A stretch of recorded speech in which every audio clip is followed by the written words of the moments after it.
Sveiki,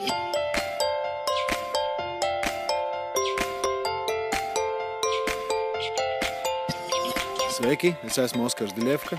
Pašlaik mēs atrodamies pie rehabilitācijas centra Līgatne, kur arī es trenēju ikdienā 3 haskiju suņus, kas tiek sagatavoti ziemas sezonai, lai sniegtu pakalpojumu ģimenēm ar bērniem. Mērķis ir izveidot vairākas trases, kā piemēram viena no tām būtu orientēšanās trase meža teritorijā, un otra trase tiktu izveidota apkārt baseina teritorijai, kur bērni tiktu vizināti ar sniega suņu pajūgu. Galvenais darbs notiek starp haskijiem un bērniem, jo šīs šķirnes suņiem galvenā īpašība ir terapeitiskā attieksme, kas ir ļoti piemērota darbam ar bērniem.